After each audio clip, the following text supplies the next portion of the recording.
States of America, Mr. Minister Blaszczak, the floor is yours. Thank you very much.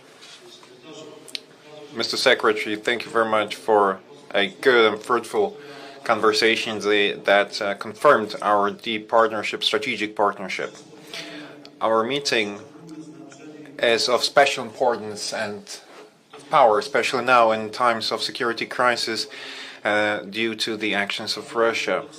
I appreciate highly the presence of U.S. forces in Poland.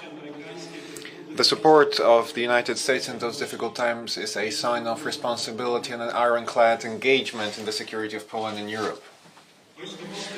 The Polish armed forces first of all guards the security of our homeland, but at the same time the eastern flank of the North Atlantic Alliance and the European Union. Hence the support of the United States is for us very important and needed.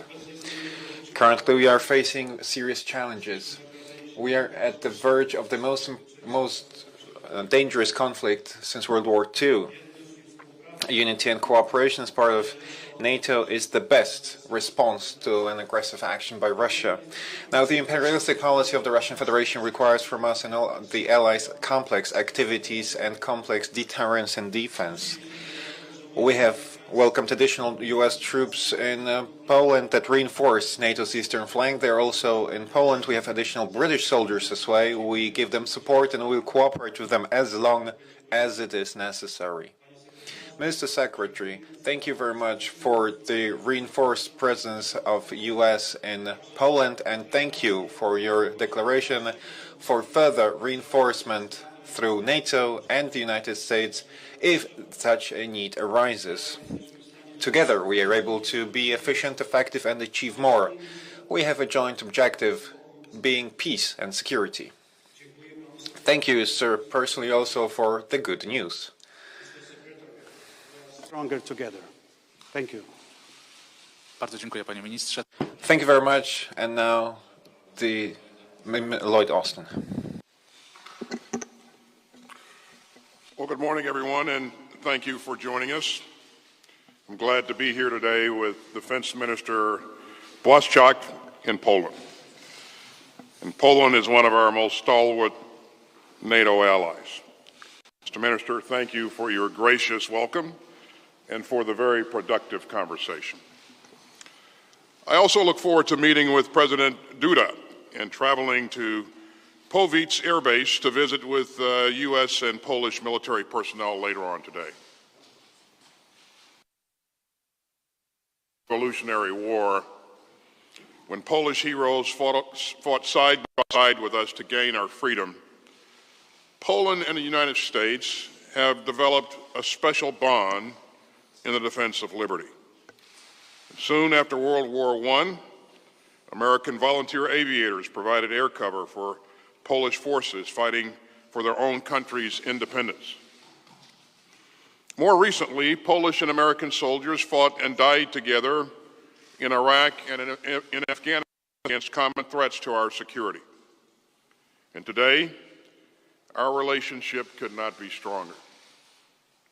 I'd like to thank Poland for regularly hosting more than 4,000 enduring rotational U.S. military personnel, which is the fourth largest concentration of U.S. forces in Europe.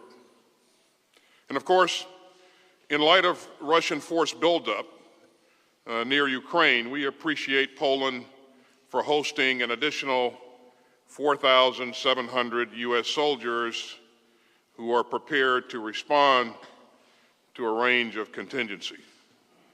And they will work closely with our State Department and with Polish authorities should there be any need to help American citizens leave Ukraine. Under the 2020 Enhanced Defense Cooperation Agreement signed by our two countries, Poland strongly contributes to these deployments by providing facilities and logistical resources which we truly appreciate. We're also partners in developing Poland's defense capabilities. Poland has chosen the F-35 fighter aircraft, Poland air defense batteries and Patriot air defense batteries and high mobility artillery rocket systems. Today, I'm proud to announce another step in this growing partnership. In response to Poland's formal request in July of 2021, Secretary Blinken and I have relayed our intent to Congress to offer Poland the opportunity to acquire 250 M1A2 Abrams main battle tanks. The time frame for delivery of these tanks is currently under discussion. This is the most modern version of the Abrams and will provide Poland with a highly advanced tank capability.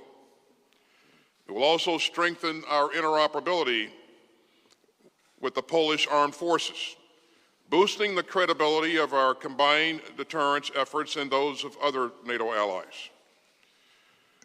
We commend Poland for consistently meeting NATO spending and defense investment targets, and together we will continue to modernize our defense capabilities. This procurement by Poland will also help to ensure a more equitable sharing of responsibilities within the alliance for our common defense. And our joint exercises in Poland and the Baltic states will continue to demonstrate our readiness to defend our easternmost allies. Europe is now facing challenges to international peace and stability. For one, Belarusian President Lukashenko continues to cruelly promote the forced migration of thousands of displaced persons from the Middle East to Poland and the rest of Europe, of the European Union. And Poland's neighbor, Ukraine, is under the threat of another Russian invasion, which was the focus of our discussion this morning. Any Russian attack or further incursion into Ukraine would not only ignite conflict, it would also violate the bedrock principles of national sovereignty, territorial integrity, and self-determination. The deployment of thousands of Russian forces in Belarus, in addition to the thousands surrounding Ukraine to the east and south, put some of those forces within 200 miles of the Polish border. If Russia further invades Ukraine, Poland could see tens of thousands of displaced Ukrainians and others flowing across its border trying to save themselves and their families from the scourge of war. To be clear, as I said yesterday in Brussels, there is still time and space for diplomacy. The United States, in lockstep with our allies and partners, including Poland, has offered Mr. Putin a path away from crisis and towards greater security. Whatever path he chooses, the United States and our allies and our partners will be ready. Poland knows firsthand the steep cost paid by victims of aggression from larger neighbors, and it has made valuable contributions to assist Ukraine in building up its defense capabilities. This includes joint training exercises and hosting a trilateral brigade composed of Polish, Ukrainian, and Lithuanian soldiers, as well as Poland's recent offer of ammunition and portable air defense weapons to Ukraine. The United States also continues to move material assistance to Ukraine to help the Ukrainians defend themselves. Fortunately, neither Poland or the United States are alone in dealing with this challenge. As you've heard over the last few days during the NATO Defense Ministerial in Brussels, the entire alliance stands with Ukraine in supporting its sovereignty, its territorial integrity, and its right to choose its own path and its relations with its neighbors and the rest of the world. You know, it's ironic that what Mr. Putin did not want to see happen was a stronger NATO on his flank. And that's exactly what he will see going forward. Poland and the United States, in solidarity with our allies, will continue to work together to overcome any challenge to European peace and stability and any future challenges to come. Thank you very much. Mr. Secretary, Panie Sekretarzu. Mr. Secretary, first of all, I'd like to thank you for the fact that Polish armed forces will be equipped with Abrams tanks. I am aware, Mr. Secretary, and I told you also that without your personal involvement, this would not be possible. So once again, thank you from the bottom of my heart that Abrams will be delivered to Poland. Now, my objective as the Minister of National Defense of Poland is to increase the potential of the Polish armed forces after Patriots, after HIMARS, after the F-35 fighter jets, that we have, or we will have also Abrams tanks. Once again, sir, thank you very much. Thank you, gentlemen. And now let's move on to questions. Due to certain time constraints, we have only time for 4 questions. Before you ask the question, please introduce yourself. Agnieszka Drążkiewicz, Polish Information Agency. I'd like to ask you, Secretary, the following. Sir, I'd like to ask you when we will see the finalization of the contract for Abrams, first of all, and second of all, I'd like to ask you about the amassed Russian troops along the border with Ukraine that you have mentioned, because yesterday you said quite strongly and decisively about the fact that Russia's collecting, for example, blood. Now, could you also speak in the same voice or describe it in the same way when it comes to the Russian activities in the context of having additional blood storages and have field hospitals? First, on the timing of the delivery of the tanks, as you would imagine, this will take some time. The exact timing we're still working on, and we don't have anything to announce in that regard today. Second, in terms of what we continue to see on Ukraine's borders, you heard me say yesterday, although Russia has announced that it is moving its forces back to garrison, we have yet to see that. In fact, we see more forces moving into that region, that border region, and we also see them going through, continuing to prepare by doing things that you would expect elements to do, military elements to do, as they were preparing to launch an attack.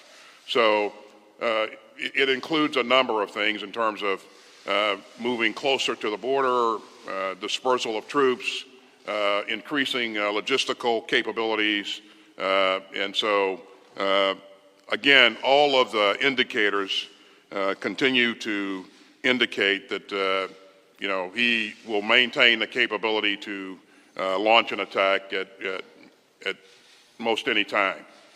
So we haven't seen any evidence of him moving his forces away from the border. Thank you. Bardzo dziękuję. Poproszę następne pytanie.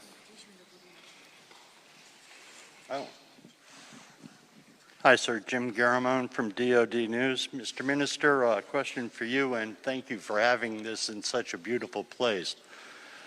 2 days ago, the Secretary General Stoltenberg said Russia has forced a new normal in Europe. What does that mean for Poland? And Mr. Secretary, do these Russian provocations force changes in rethinking of the U.S. national defense strategy? Thank you. Panie ministrze, proszę bardzo. Przede wszystkim mam...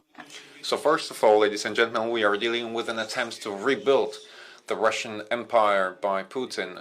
Now, Vladimir Putin, in a consistent manner, tries to expand his areas of influence, starting with 2008, where he attacked Georgia, 2014 he attacked Ukraine, and now he's amassed troops on the border with Ukraine. Now, all these are real and realistic threats, and the best response to this kind of threats is a non-appeasement from the side of the free world, is deterrence.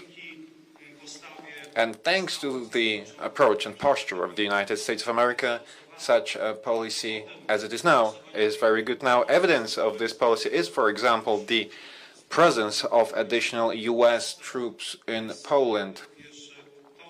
In addition to that, as part of the North Atlantic Alliance, the United States of America very strongly highlight the fact that there is no concession to talk about the future of some countries by those countries, meaning that is Ukraine to decide about its future and about which alliance Ukraine would like to join. And it's not Russia to decide about that. Now, such policy is the only policy that is able to stop the aggression. Now, Poland, a country that has experienced war, Second World War, we experience also the cruelty of occupiers. We are ready to support all those who need this support. Then again, we all count on that through diplomatic means that we can solve this conflict. Yesterday's meeting of ministers of defense of NATO countries in Brussels as part of the North Atlantic Alliance, and very indeed intense policy of the United States in the person of President Joe Biden and Secretary of Defense Lloyd Austin and of course Secretary Antony Blinken. All these are activities that lead to stopping the aggressive policy of Russia. Now, we all do believe that through being decisive and through a decisive policy of the free world, especially of the United States of America, there will be no war. Thank you very much, Mr. Secretary. Jim, thanks for the question on the National Defense Strategy. And as you mentioned, it will come out soon. Don't have a date to announce today, but I am very proud of the work that our team has done in crafting this strategy. It will certainly address the major threats to our security. It will also address major threats to the international rules-based order. I think that, as I look at, well, you've heard me talk a lot before about integrated deterrence. And integrated deterrence will be a key piece of that new strategy. And I don't want to preview too much today, but you've heard me talk about this before, so I'll just reinforce the fact that that is a key element in our strategy. And integrated deterrence includes using all of the capability that's in all warfighting domains, air, land, sea, space, cyber domain, plus using every instrument of national power, diplomatic, economic, you name it. But most important, using the capability and the capacity that's resident in our partners and allies. And so what you see today actually playing out, Jim, is exactly that. You've seen us lead with diplomacy in every case. You've seen us work very carefully with our allies and partners to share information with our allies and partners, and to also move very quickly and deliberately to help reassure and reinforce wherever required. So you've seen a preview of that strategy begin to play out here as we address this most recent crisis. But thanks for the question, and we look forward to getting that strategy out again. I'm very proud of the work that our team has done on it. Bardzo dziękuję. Poproszę o następne pytania. Okay. Thank you for doing this. Moshe Gaines with NBC News. First to you, Mr. Secretary. Did any NATO allies ask the U.S. to send more troops to shore up their defenses or as a show of unity? And do you think that the NATO response force will be activated? And then to both of you, when do you expect the missile defense sites to be operational? And do you think Putin would accept a mutual inspection agreement that would be satisfactory to you both? Also, how is Poland and the U.S. preparing for the potential of a humanitarian crisis if Ukraine falls and if Ukrainian refugees migrate to Poland? In terms of whether or not, or whether I anticipate that we'll have more deployments in support of allies and partners, I don't have anything to announce today. But I would also say that everything that we do, we're going to consult with allies and partners and make sure that we are aligned with them as we consider any type of deployment.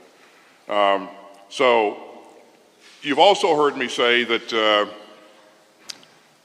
we are committed to Article 5, and we are very serious about that, and we will do what's necessary to help defend our partners and allies and live up to the premise of Article 5. My bardzo doceniamy obecność wojska. We highly appreciate the U.S. presence in Poland, and at the same time, we do believe that this is the biggest and the most important deterrent factor for potential aggressors. We also appreciate the possibility to cooperate between the Polish armed forces and the U.S. armed forces, because this is all about building interoperability. This increases at the same time the level of defense capabilities and capacities of the Polish army, and influences at the same time the security of the entire eastern flank of NATO. Now, when it comes to the crisis that you asked about, because the crisis would certainly be generated should Russia invade the Ukraine. Now, I would like to highlight that we are ready. We are ready to help all those who will be forced to leave Ukraine.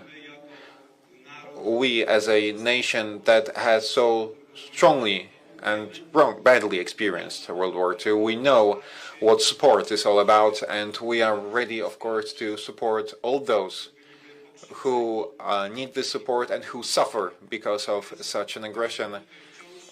Although still, we do hope and do believe that there will be no conflict due to the unity of the free world, due to the unity of the North Atlantic Alliance, and also due to the decisive policy of the United States of America. Now, these are the best deterrence elements. These are, at the same time, the best arguments against an aggressive policy that's being currently conducted by Kremlin. Thank you. The last questions.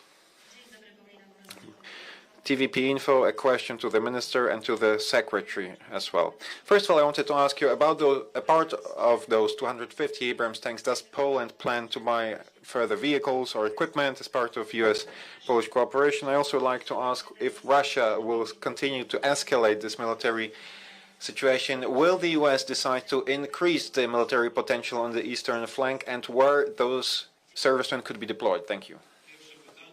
So when it comes to the first question, now during our very good conversation with Secretary that I had, and again I'd like to thank you for that, I talked about our plans to increase the Polish armed forces in numbers, and we talked about the modernization also of the Polish armed forces with the most modern equipment. Hence, in addition to the Patriots, HIMARS, F-35s, we will soon have the Abrams tanks. The agreement will be signed as soon as it is possible. But then again, we are prepared because it's a governmental project, so we have prepared a new bill, the so-called Homeland Defense Bill or Homeland Defense Act, and it includes a mechanism that allows for even bigger financing of the modernization of Polish armed forces and the equipment of Polish armed forces. And we already, with the Secretary, have talked about the fact that through building this interoperability, through equipping the Polish armed forces with the most modern equipment, in this way we can increase the defense capabilities of the entire eastern flank of NATO, because the security of Poland means the security of the entire eastern flank of NATO. I'm also very grateful to the Secretary for the development of the 5th Corps, which is currently in Poland. We talked also about this topic. This is undoubtedly a very important element of deterrence. In terms of whether or not we intend to deploy any additional forces in the near term, again, I would just say that everything that we do, we will consult with NATO and our allies and partners to make sure that we're fully coordinated in any steps that we take going forward. And finally, I would reiterate that we are committed to Article 5, and so whatever it takes, as you heard the President say, we will live up to our commitment there. And as I said earlier, what Mr. Putin wanted or did not want was a stronger NATO on his flank, and that's exactly what he has today, and that's exactly what he'll have going forward. Thank you, Mr. Minister. Thank you all for being with us in the press conference. Goodbye. For this part of the visit, for press conference, and I appreciate what you said in this conference. Thank you. Well, thank you. Thank you. Always a pleasure. Yeah. And now.